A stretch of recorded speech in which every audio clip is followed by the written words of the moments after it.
మేము last year auction వేసాం కానీ ఈ ఇయర్ జరిగినట్టు లాస్ట్ ఇయర్ అయితే జరగలేదు. చాలా కూల్ అండ్ కంపోజ్డ్ గా జరిగింది ఆక్షన్ జరుగుతుంది అని ఇన్స్టాలో ఒక్క వీడియో పెడితే చాలా మంది అయితే వచ్చారు. అసలు ఎంత మంది వస్తారని నేనైతే ఎక్స్పెక్ట్ చేయలేదు. ఈ టోర్నమెంట్ కి మొత్తం 7 ఫ్రాంచైజీలు అయితే ఉన్నాయి. అందులో 1 JDK warriors, 2 SP Naidu warriors, 3 Samara warriors, 4 my elevens, 5 SPT warriors, 6 KV kings, 7 sunny lions. అన్ని టీంలు బాగా ఆడాలని నేనైతే మనస్ఫూర్తిగా కోరుకుంటున్నాను.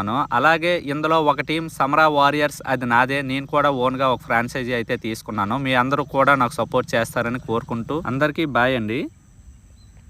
మేము లాస్ట్ ఇయర్ ఆక్షన్ వేసాం కానీ ఈ ఇయర్ జరిగినట్టు లాస్ట్ ఇయర్ అయితే జరగలేదు. చాలా కూల్ అండ్ కంపోజ్డ్ గా జరిగింది ఆక్షన్ జరుగుతుంది అని ఇన్స్టాలో ఒక్క వీడియో పెడితే చాలా మంది అయితే వచ్చారు. అసలు ఎంత మంది వస్తారని నేనైతే ఎక్స్పెక్ట్ చేయలేదు. ఈ టోర్నమెంట్ కి మొత్తం 7 ఫ్రాంచైజీలు అయితే ఉన్నాయి. అందులో 1 JDK warriors, 2 SP Naidu warriors, 3 Samara warriors, 4 my elevens, 5 SPT warriors, 6 KV kings, 7 sunny lion. అన్ని టీంలు బాగా ఆడాలని నేనైతే మనస్ఫూర్తిగా కోరుకుంటున్నాను. అలాగే ఇందులో ఒక టీం సమరా వారియర్స్, అది నాదే. నేను కూడా ఓన్ గా ఒక ఫ్రాంచైజీ అయితే తీసుకున్నాను. మీ అందరూ కూడా నాకు సపోర్ట్ చేస్తారని కోరుకుంటూ అందరికీ బాయ్ అండి.